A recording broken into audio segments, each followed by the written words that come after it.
Good evening and happy Sabbath. Our first song is Drumming Nearer, 306.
Our next song is Blessed Assurance, hymn number 462.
Our opening song is Because He Lives, 5-6. Please stand for our opening hymn.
Let's start our Vespers with prayer. Dear Heavenly Father, thank you so much for giving this wonderful Sabbath time that we can come together and hear words. Today we're going to hear about the mission trip that just happened in Rota. I just ask you to be with the presenter who's going to be sharing their experience they had in Rota. Please be with us. Please be with us rest of the Sabbath. In Jesus' name, amen.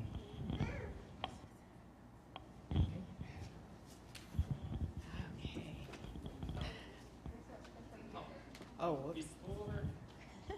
Before the presentation, we have a special music by Enoch. Mr. Enoch, sorry. I know your name, but I just need to know who was the earphone giver. Happy Sabbath. I was practicing this song, and every time I was practicing, I was getting choked. I don't know what it means, but I'll still go ahead and sing. I hope I don't get choked again. Thank you.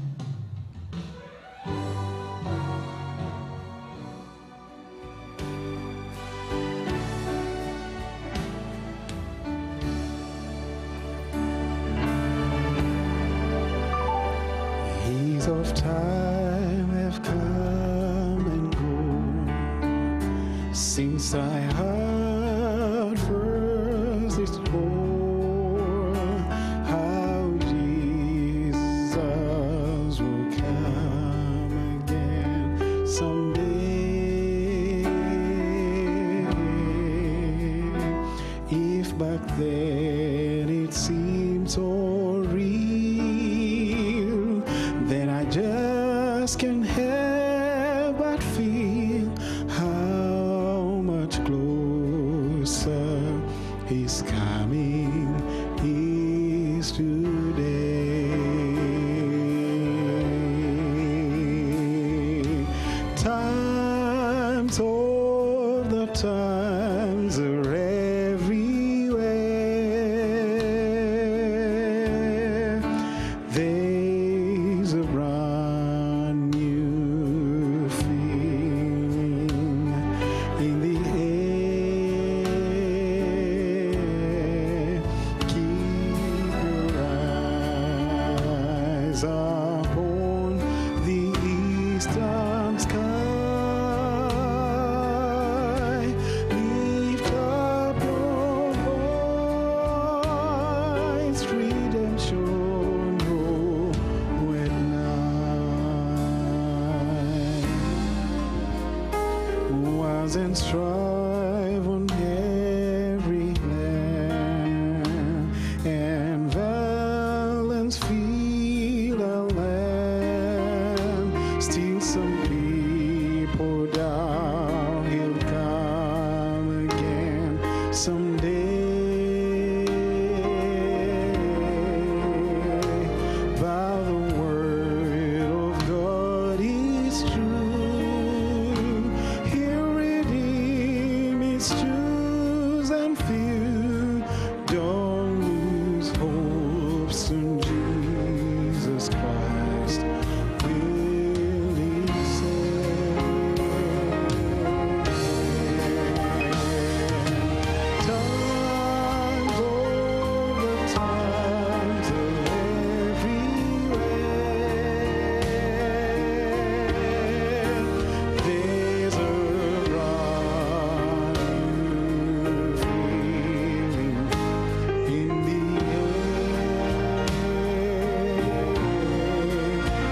Keep your eyes upon the eastern sky. Lift up your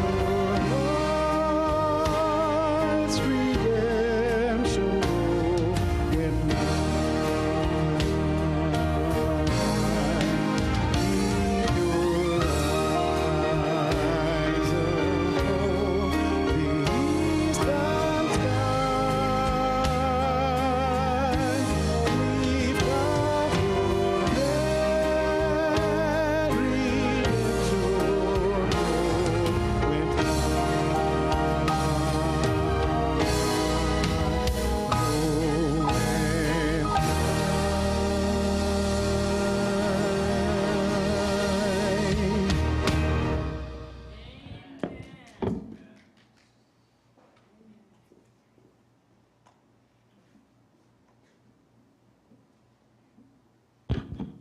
Happy Sabbath, everyone.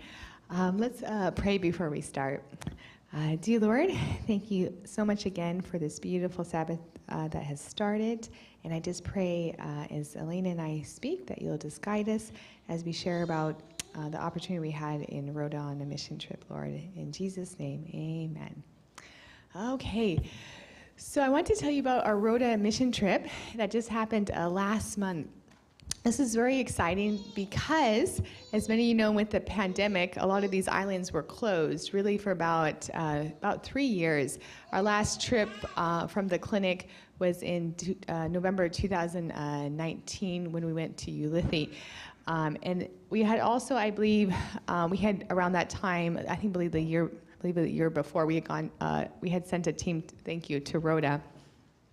So this is very exciting that these islands have opened. The CMI was kind of one of the first islands to open as well. So Katie Franklin, she has been in Rhoda several years. I think it's close to 5, if I'm not mistaken.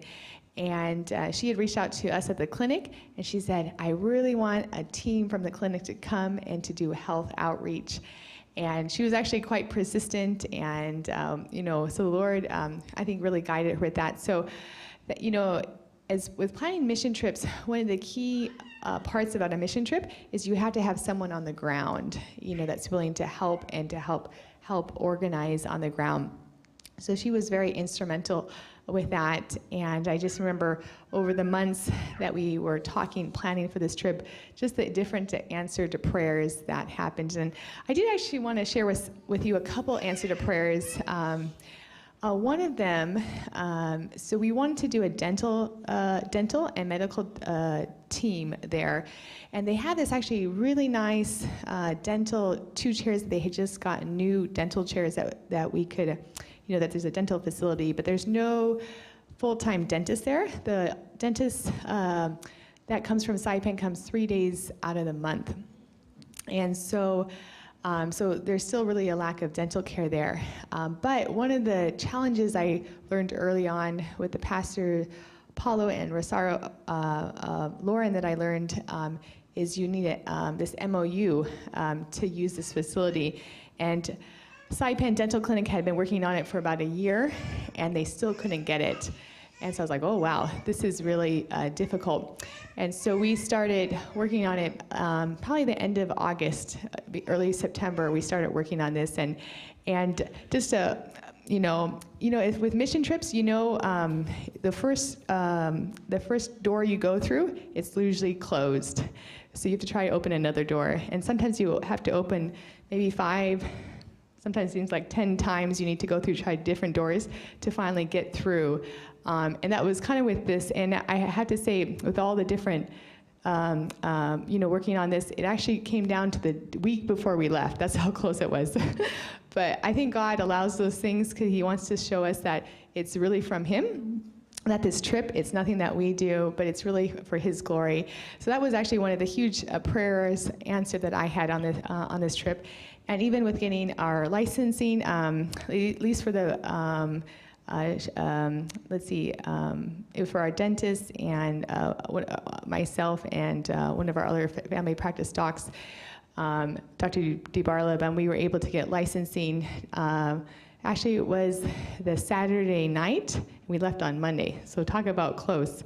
But the good news is Elena actually had her licensing covered for CNMI too, just as a nurse. So God kind of still worked that out with the licensing. Also, even to use, we were going into the schools and for some of the presentations, and that had been more difficult to get into. But just one day, I remember Katie talking to me and said, "Oh, the principals have just opened up for us to come into their schools and to do presentations for the kids." So it was just really exciting to see, how God was really leading in this trip. Yeah, and just to give you an overview of Rhoda, I'll click, let me just see here.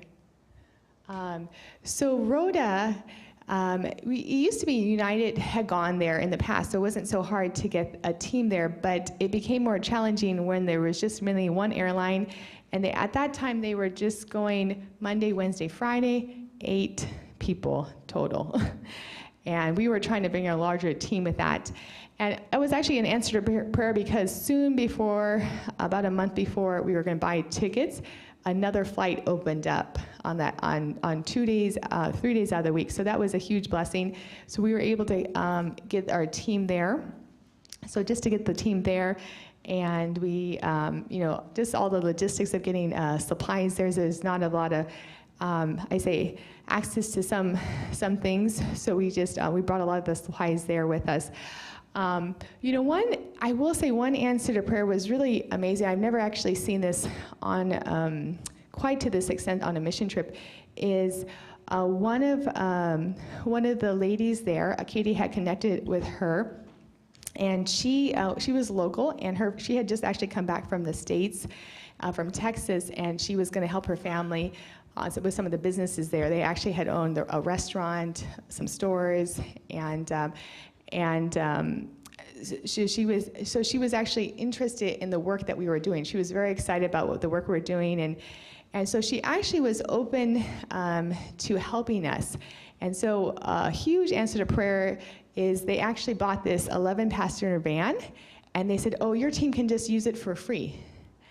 And I was like, wow, that has never happened on a trip, because these aren't even church members. These are just, people that just live there. And she said, so we just paid for the gas, and she's like, yeah, you guys can use it for free.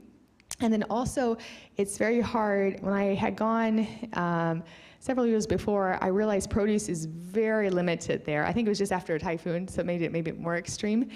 So she said, oh, but we'd be willing to order produce for you, for your team, so it will be there when you arrive. And so I had talked with her about ordering apples and oranges and pears, a little bit more than, as the team was that I expected was in the box, but it's kind of like the loaves and fishes, it grew. And so they were ready to help it there. And then another key thing is, one of the things we like to do on the trips is we like to make lentils for the patients. We like to make them and then bring them to the patients for them to try to get them to start eating this healthy way. But there's no lentils on island. So they had agreed that they would be willing to try to order the lentils. They would be willing to try to stock it in their stores. And if it was something that the people would like, they would continue to order them, which was such a blessing. They were open for that. And even like the hotel, part of the hotels we stayed at, part of the church and part of the hotel, they actually gave us like a discount on that too. And I was just kind of blown away of how much they were willing to help us. So I was like, oh wow, Lord, you really want us to be here. And so those are just some of the few things before the trip that God was just kind of setting up, for us. And so our team flew to Rota. There was about 11 of us, and we had our mostly team for the medical side, and then we had Pastor Ryland that joined us as well. And so this is part of the team going on the flight. It took us about four different flights to get there and 3 to come back, all the logistics of that. And so about ready to are boarding the flight, just about a 30-minute flight, so not too far. And also I want to show you Jimmy. He is also one of the head elders on Rhoda. So Pastor Ordot used to be there, but he has since moved to the States, and actually the church members have gone down to 2. So one of our main goals of going to Rhoda was actually to support the church there. We wanted to do medical outreach and to really support the 2 church members that were there. And so that was really our main goal. And they were so helpful for us, Jimmy. They helped get the church ready, and also brought us coconuts and just so many things that brought us water, so many things they did to help us out on that trip.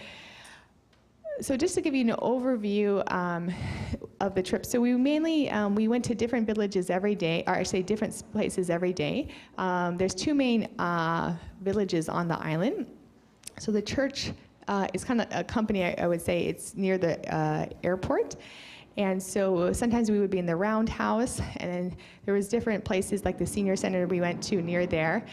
And also about a day and a half, we were in the school. So we actually went through the schools, and I'll kind of show you some slides on that too. And then the dentists, we were able to get that MOU, so they were able to do dental care in the dental facility there during the day too.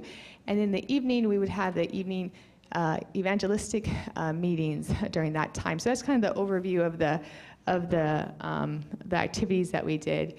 And just the sites of Rhoda. And this is actually the hotel that part of our team stayed in. And so we had morning devotions. So that was a really nice time that we were able to come together and share too. And our last day before we flew out, we were able to have it on the beach side. And this is our first day at the clinic. So this is a roundhouse that we did. We just set up there and did blood sugar, blood pressure screens, and consultations. But it was really fun actually talking to some of the patients. And it was actually that weekend it was having an inaugural address, so we actually had people, it's very interesting, they were actually water blasting during the time we were doing clinics, so you had this huge loud noise going in the background, but a lot of actually the water blasters, we got to come into, hey, why don't you come and do a screening? So, God has a purpose in that too, but it's interesting. I was actually able to remarkably actually see quite a few patients that had, lived on Guam, and even some of my patients that actually see me in clinic in Guam. They were in Rhoda. I think Elena on the last day, she said, "Oh yeah, this is one of your patients." So I was like, "Oh wow!" So that was cool how God brought that together as well. And New Start. So we actually started doing it. The first day was kindergarten through. Fifth grade, if I say it, no, fourth grade, if I say it right. I say kindergarten through third grade, excuse me. And in the afternoon, we did the high school. And, we tried to make it really interactive for the kids. And a lot of these things I've learned actually from Betty Jo Rush when we would do this in the other islands. And one of my activities I always enjoy doing with the kids is how to get them to drink water. So what you do is you take a basin, and you actually, this is the only time I buy this stuff, we bought juice and Coca-Cola. And so what you do, you have a volunteer come up front and you say, okay, what did you take a shower in or bath in this morning or last night? And they're like, water. Most of them say water. Sometimes we got some interesting answers from that question. And so then, okay, I'm like, are you sure? So we put their hands over the basin, and we would dump juice on their hands, and then they always got a kick out of that. And I said, okay, just like how you clean the inside of or outside of the body with water, you have to do the inside with water too. And if you eat or drink juice and soda, you're going to feel sticky in the inside too. So those things kind of helped, and we were able to do also. I think one of the things that we remembered was Dr. D is very animated, and you never knew, every time we did the presentation, it was something different. And he really had some, I think about betel nut, he really got the kids, I think, marked in their memory that they should not do this anymore. Or I should say, should never do this, and their parents shouldn't do this either. But we had a good time, and also learning how to do the ABCs. I don't know if you guys have ever done the ABCs before, but there's a way to do the ABCs and movement. So you actually do it with your arms and legs, and then you have them jump around. So they get really excited about that. So, interesting, we were actually able to talk about trusting God. We made it through all the classes, all the way through high school, except for the last class on 6th grade that they told me, oh, you can no longer do this. But I was amazed because God actually allowed us to talk about God and pray, because there was a lot of teachers that were in the rooms, but they never stopped us. It wasn't until the very end that they said, okay, you can no longer do this. I was like, wow, God really held those doors open for us to talk to the students and also the teachers about how to trust in God and have that assurance. So that was, really a blessing, and we're able to really connect with the kids there. And so this is washing their hands again, and our team there. We had Reese and Jade. They were actually medical students from Loma Linda that joined us. And then our rest of the team there, we have Katie. Maxie is actually one of our medical assistants that joined us too. And we have Elena and Tirza and Dr. D that were on our team for the medical side as well. So I'll let Elena go now.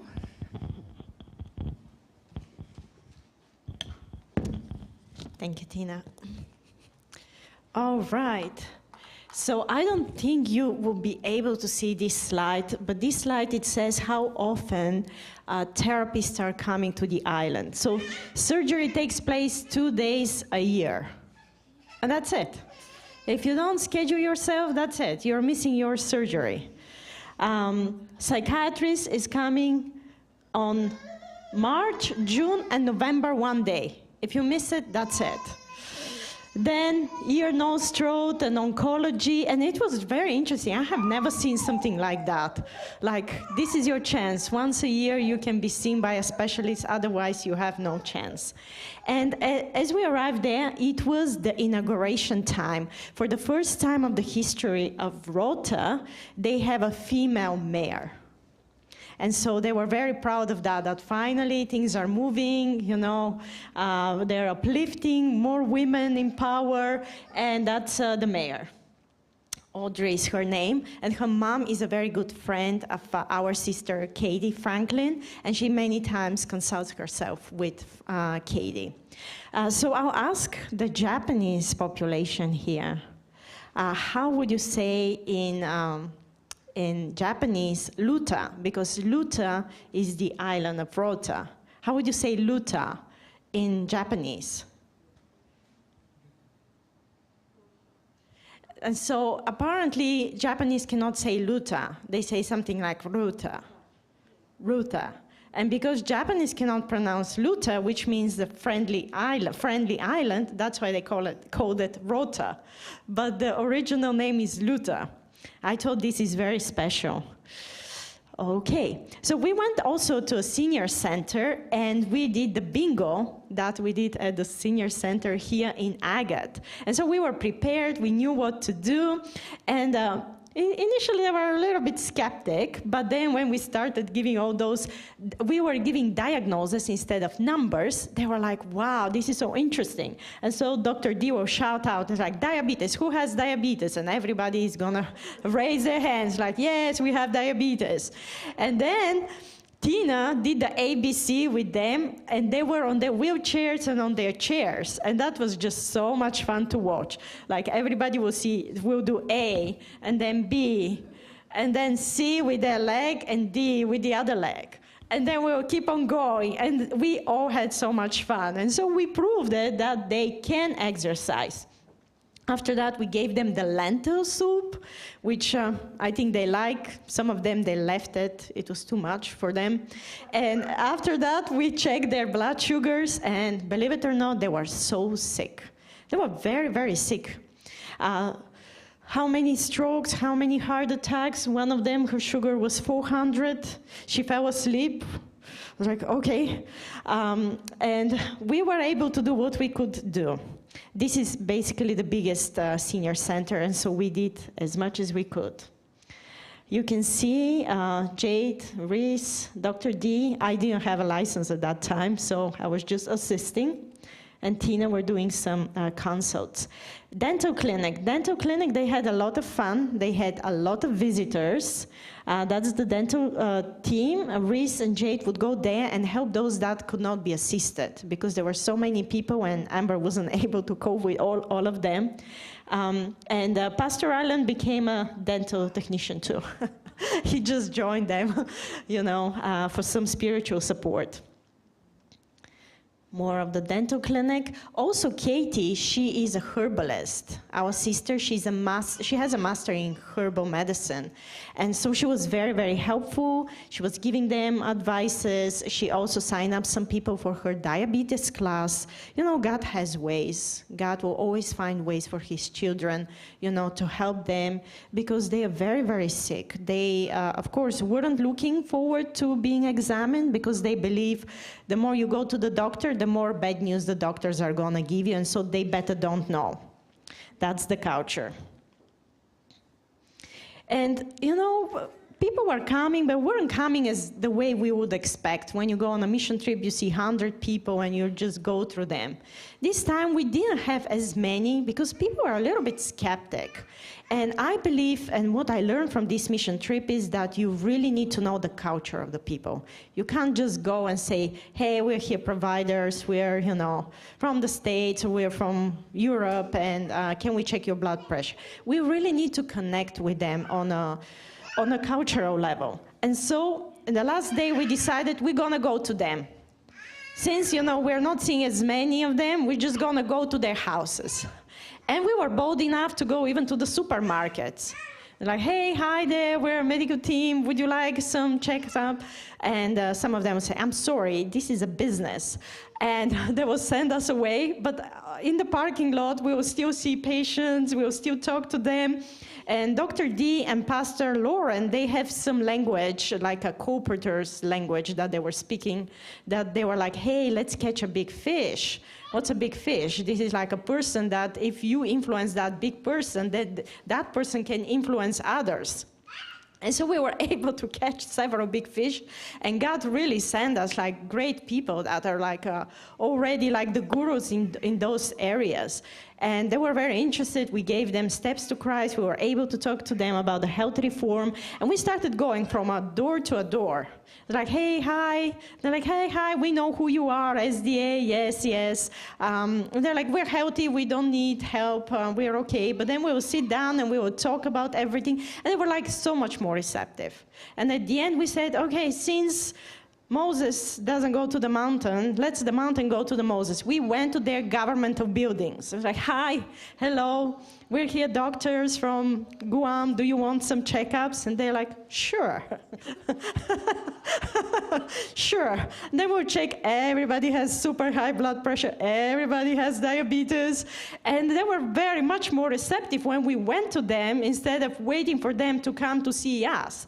You know, they're like a very closed society, so they have to be open-minded to go and explore the options there. What was very interesting to me is like when I was seeing patients, all of them were like on anxiety medications. I'm like, you don't have psychiatrists here. How are you on those anxiety medications? And they're on very high doses. And I was, wow, you're taking Ativan 5 milligrams. What is that for? And they're like, doctor, I don't know what to cook. I'm like, what do you mean?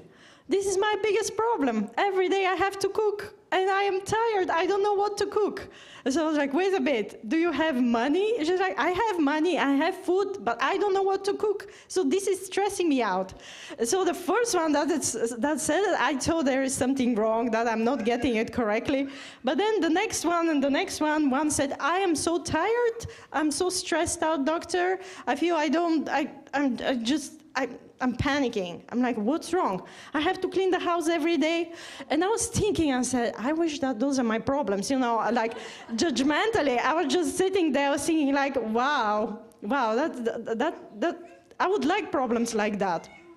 And then as I was talking to Shion, it was like everybody has different challenges. You know, we can't judge others according to the challenges that they have. And then in Rota, nothing is really happening. Like, life is so peaceful. You go to work, you come back home, you eat, you go, if you don't have food, you go fishing. We saw them fishing in a natural way, going into the sea, stretching this long net, and then the whole village comes and they start startling the fish inside, and all of a sudden they come from all the directions, and you will see fish, flowing through the net, and that was very special for me. So if they don't have what to eat, they just go fishing. It's just such a simple life. To be honest, I became very jealous. I'm like, I really wish I have such a peaceful life.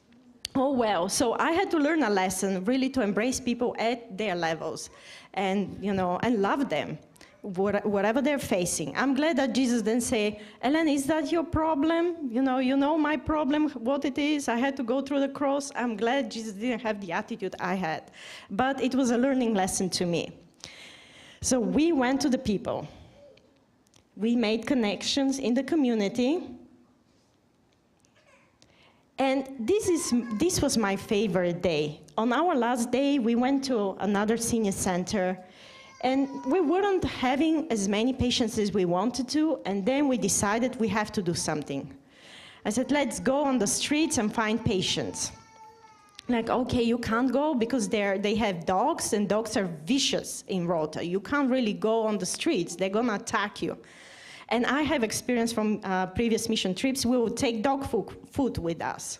Like, that's not a problem. We'll take dog food with us, and if they come, we'll give them the dog food, and the dogs will be responsive. And I'm like, okay. So I bought the whole bag, and so when dogs are coming, we just give them food, and they're happy. Their tails. I was like, okay. And so we started going from a house to a house, and we'll see people say, hey, do you want us to feed your dogs? And then we'll start talking, when they see our good intention. And then we start talking, and they invite us in their houses, and we talk about the politics and everything, which is just very exciting, even religion.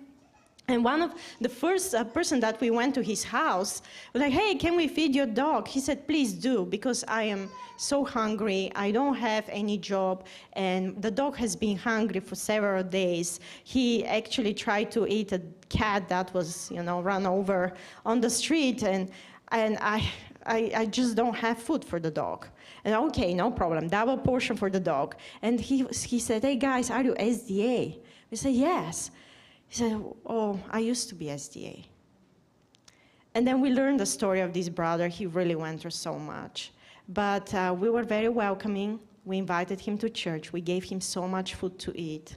He was so grateful. He was like, thank you, thank you, thank you. He was like crying. He had tears in his eyes. He was very grateful. And those two gentlemen are very meaningful to me. This guy, as we were going with the dog food, I saw him on a bicycle. I said, hey, are you from Bangladesh? He said, yes, I'm from Bangladesh. Oh, come, because we came, all the way from Guam. We're looking for people that don't have insurance, they don't have doctors, and we know, the population in Bangladesh, you don't have those services, so we want to take care of all of you. Just bring all your friends. He said, really, where? And so he came. This guy came, and he didn't leave us. He stayed a whole day.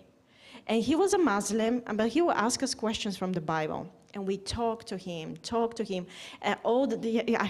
him about all his culture. It was almost 3-4 hours conversation. And in the evening, he came to our evening worship.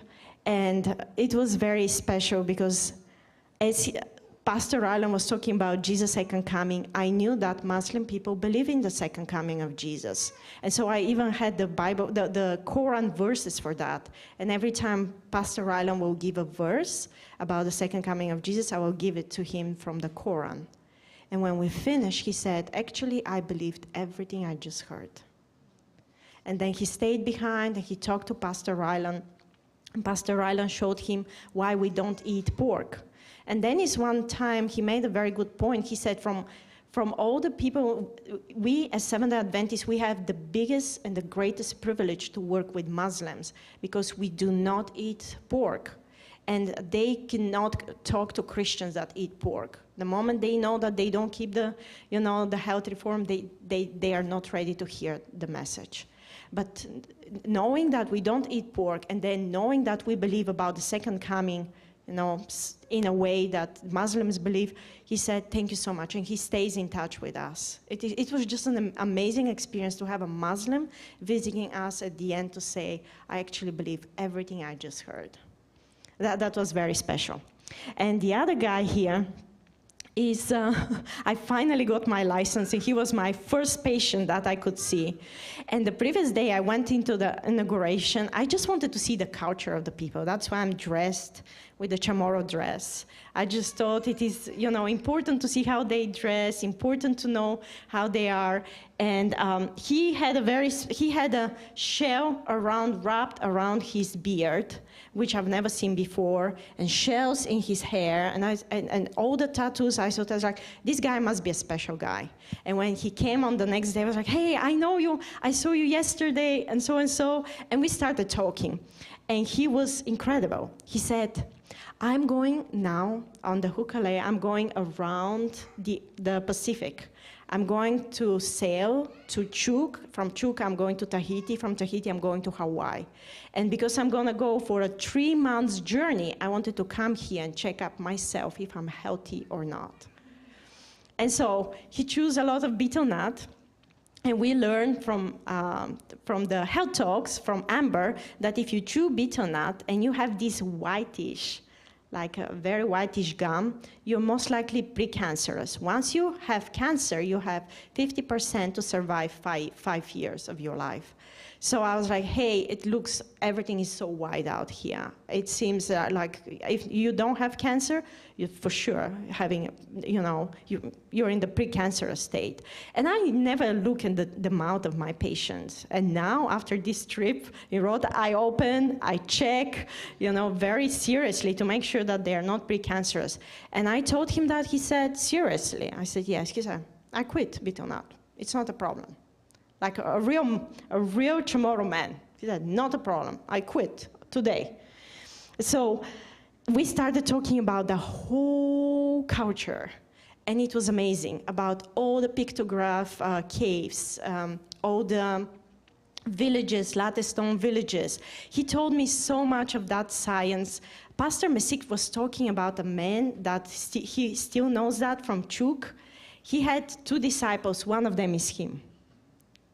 This is how special this guy was. So he told me that when you look at the Southern Cross, if you're at night and you don't know where Guam is, it is at the Southern Cross, the northern point at 90 degrees. And he's like, he said, this island is 270 degrees from that island. And this one, you go and the wave needs to beat you on that side. If the wind starts beating on that side, you're in the wrong direction. So he was telling me in degrees and everything. That's a real science. I was so impressed. I learned from him so much. And at the end, I gave him Steps to Christ. He said, you know what, I'm going to read it. I'm going to take this book on the trip. But I don't think we would have been able to connect if we didn't talk so much about culture. Okay, we went to Northern Mariana College for patients. Actually, one of the things that they said that was very helpful is that we checked what is their metabolic age. That was something when Tina told me, you have to measure their fat percentage and metabolic age. I'm like, I've never done that on a mission trip. This is not a priority. And Tina said, no, it is important. Actually, when you show them that they're like 20, 30 years older than their normal age, they're like, oh, wow, I really need to change. And so that was, Katie Franklin said that was one of the most beneficial things that we did on the mission trip. Our health talks, even Katie gave a health talk about bitter melon, how much better it is than many medications that we give. And she points out all the side effects of the medication, and she's questioning all of us, why are you not prescribing fruits and vegetables, and why you keep on giving medications? So it was spot on health talk to all of us providers. Evangelistic series every night. And Sabbath was very special. I really liked the Sabbath, the last day, especially when we can all gather together and can talk about the amazing things that God has done through us. And of course, we had a lot of fun, and I think from all of us, I had the most fun. We went to the bird sanctuary. You can see thousands of birds flying and just having fun. I joined a Smithsonian expedition in Palau. And I was so happy to be among scientists, and we all spoke the same language. I was just so happy. I finally realized I'm in the wrong profession for sure. But they told me that this archipelago here in the Marianas, the animals, they all come from the Philippines, but once they are here, especially here, not even in Palau, they become into subspecies, which is very unique, because this is a very isolated archipelago. And so they believe that the Mariana animals are very special in their own way. This is the way that they're making their huts, and there are no nails. Everything is with a rope tied. We went to the cultural museum, and in the cultural museum, we met a tour guide that he took us on a trip. You can see this is the second largest village, latte stone village. I think the first one is in Tinian, but I can be wrong. It was huge, and this is when the Spaniards came and they demolished everything, all the stones. It was like very sad to see all that. This is the most famous cave with the pictographs of the turtles. There were so many pictographs there, like 3,000, and it was like a storyboard. On the cave walls, you can see different stories. What I really enjoyed, learning how to make latte stones. Anybody volunteering to make latte stones? Okay, so how they do them, you can see they're still unearthed. This is the only place that you can see them unearthed. So this is how we guess how they used to do them. So they burn with fire the rock around them. And then as it is all, still hot, they can mold it I'm sure that it requires a lot of, skills to do that. And once they make it, then they put big logs on 4 sides and they unearth it. Still quite difficult, but wow, I was like, that was very insightful to learn more about the Chamorro culture. Finally, I saw the human bones fragment. So we know that they used to, Chamorro people, warriors, they will use human bones. They will just take the femur and they will make it like a spear. And you can see it, human bone fragments, needles. They can make a very nice dress made all of coconut. And you can see the shoes. And I was able to see a real sling stone in one of those villages. That I thought it was very cool. The food was amazing. We had a very good food. You can see shish kebab here with tofu. Special. We don't have that even in Guam. And this is a dream of mine. I have been trying to try the Indonesian praying hands bananas. They're very rare, and you just walk in a supermarket in Rot, and they said they have them. I tried to purchase them from Indonesia unsuccessfully, and when I saw it, I was like, oh, I really need that. So they had to get through the farm, and it was a very complicated task. At the end, we got the whole bunch of praying hands bananas. This is quickly, I'll just give a little bit more insight. This fruit is called miracle fruit. Maybe in the Philippines you know it as a calabash fruit. I have tried it in El Salvador, but for the first time I did a horchata from it. So inside it looks like bread. You can see the texture. And then you have to boil it. You can't eat it. And then you boil it. And once you boil it, it becomes black. Then I made it into a smoothie. It's very delicious, and it's, again, against cancer, obesity, and high blood pressure. I still have it if you want to try it, black smoothie. So some of the views of Rota, it was amazing. Here, this mountain, mini mountain, it's called Wedding Cake Mountain, because it looks like a wedding cake. And this is from a place here, a Japanese gun, that they will use it and they will even bomb some of the mountains there. So at the quarry, the latte quarry, you can see the monument of Taga. And you can see me there. I was so happy to see Taga. I don't know if he has been so tall, but Taga, for those of you that don't know, Taga was a great Chamorro warrior. And there are so many legends, and I heard so many stories, but I asked the gurus there, like the famous Chamorro people, what do they know, and they confirm most of the legends I know. So just quickly I will go through it. Taga is supposed to be the boy that escaped from Retidian when his father was so jealous of him that he's going to inherit him. And he escaped from Retidian and went to Rota. So the father was very jealous because he was the main chief, and Steve, you can correct me. He was the main chief, but the son, when he was growing up, he was stronger than him. And one time he gave him, for his birthday, a coconut crab.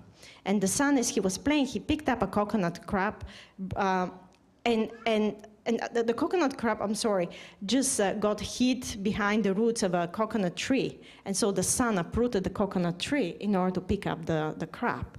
And when the father saw that, he said, wow, my son is stronger than me. He's going to take over. I better kill him. And so he had so much jealousy to his son, so he tried to kill him, but he escaped, and he swam all the way to Rota. This is what the legend says. And so when he was in Rota, his name was Taga. And Taga was preparing the latte stones, but when he heard that his father is coming, he ran to Tinian when he did the house of Taga in Tinian. What's interesting is that he had a son, and his son was as strong as, stronger than him. And he became jealous of his son. He said, wow, my son is even stronger than me, and he's gonna take over.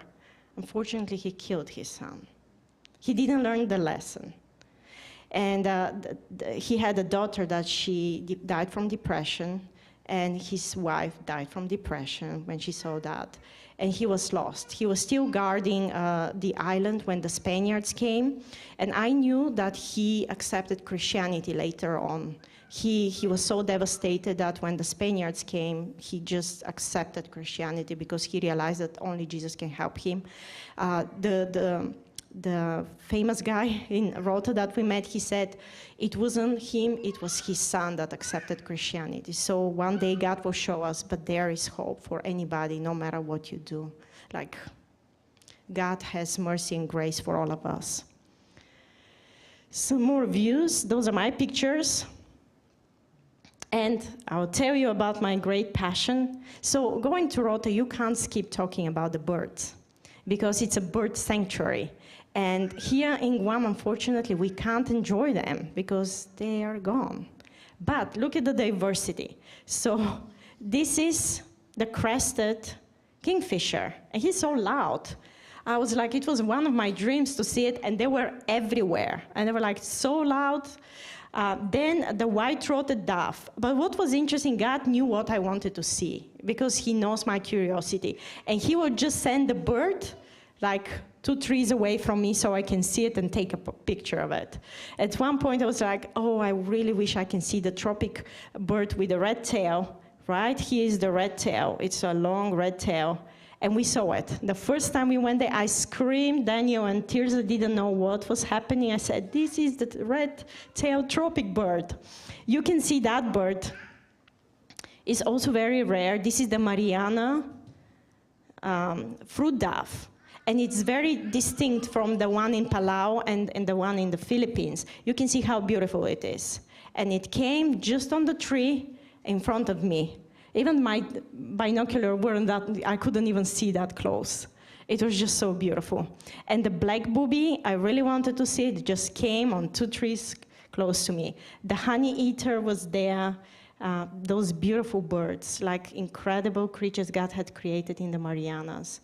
The red-footed boobies, I haven't seen them. This was my first time. I had seen the musk boobies, the blue boobies, but those were the red ones. And those are the brown-footed boobies. We saw a whole swarm of wimbrows, and you can see that guy, the Mariana fruit fox, flying fox.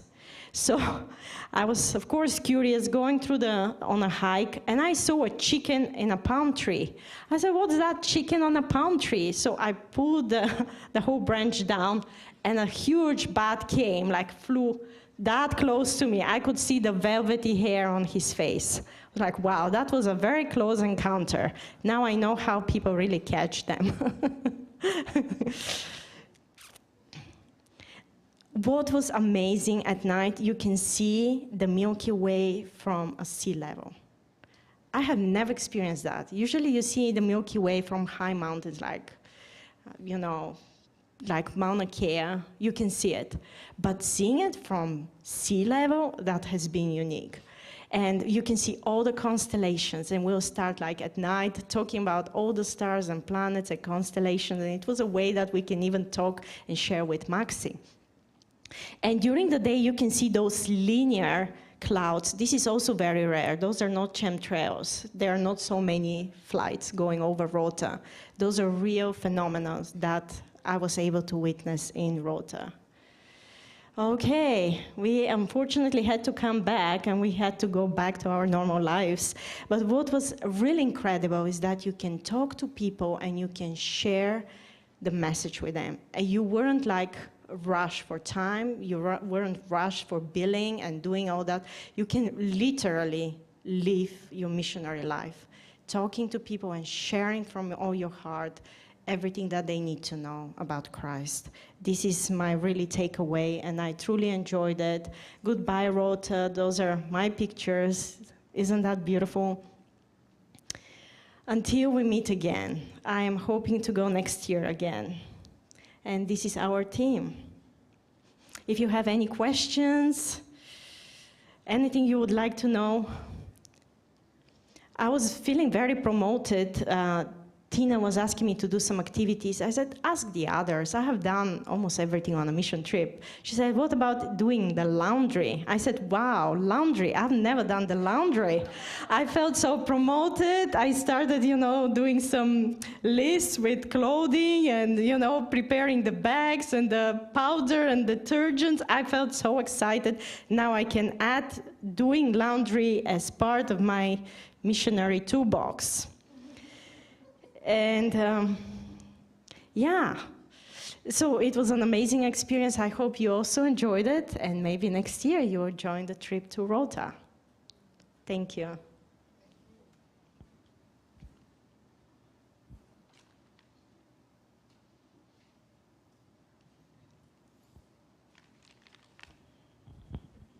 Do we have a closing song? Or we can pray? One song? Some song about Rota. A Chamorro song. Steve, can you sing a Chamorro song?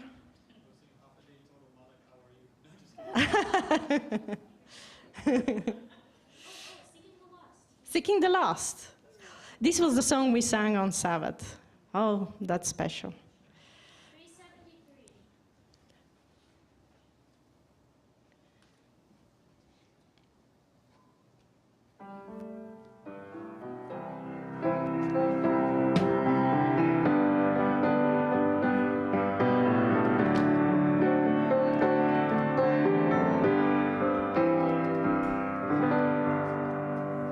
Seeking the lost, guiding and dreaming, mountains astray. Come unto me, His message reporting, words of the Master, speaking today. Going afar upon the mountain.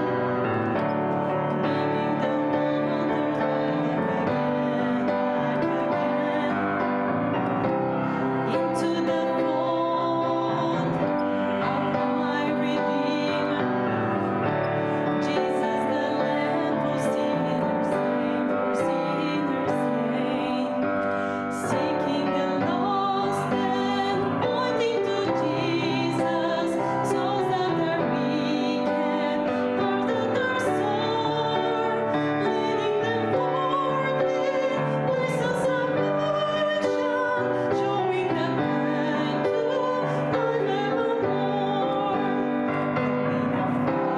Going afar upon the mountain, bringing the wonder back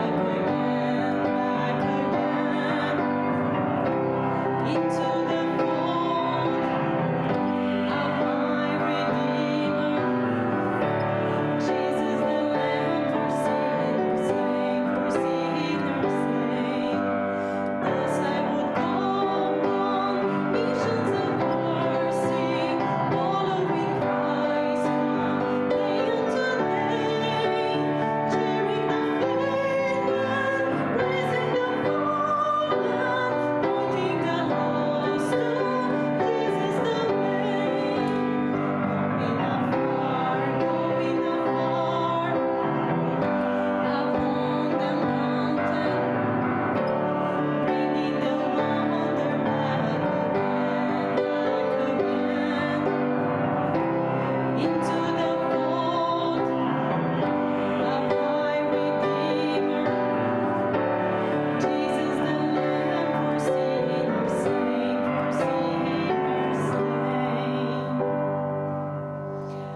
On our last day, a couple came and they didn't want to be seen, but I knew my lessons from the nursing home to persist and to insist to see them.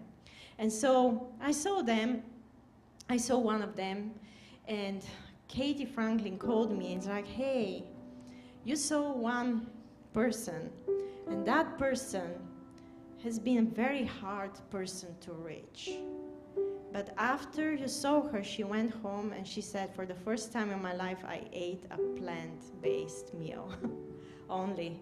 And she said, what was different this time? She said, the doctor gave me hope. I don't know. I thought that this is very inspiring, and I hope wherever we meet our patients, we will be able to instill hope to them. I'm going to pray. Dear Lord, we come to you again. We're so grateful for this great opportunity for us to share your love with the people of Rota. Lord, we know that you prepared that trip, that you have been waiting patiently for us to organize, for those restrictions to be lifted, because you care for your children in Rota. Lord, help us to know how we can give hope to everybody that's perishing, and help us to love people and to meet them where they are. Help us not to judge them according to the struggles they face, but actually to love them and uplift them just like you used to do, Lord. Lord, please help us to be better missionaries with every trip, and better providers with every patient, and better people as every Sabbath passes. Help us to be more like you, just like you, Lord. And thank you for loving us so much and for helping us being partakers of your great plan of salvation.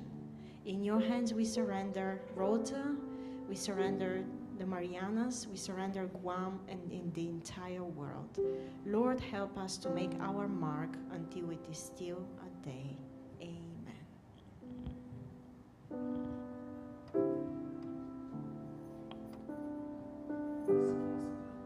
Is there a grace?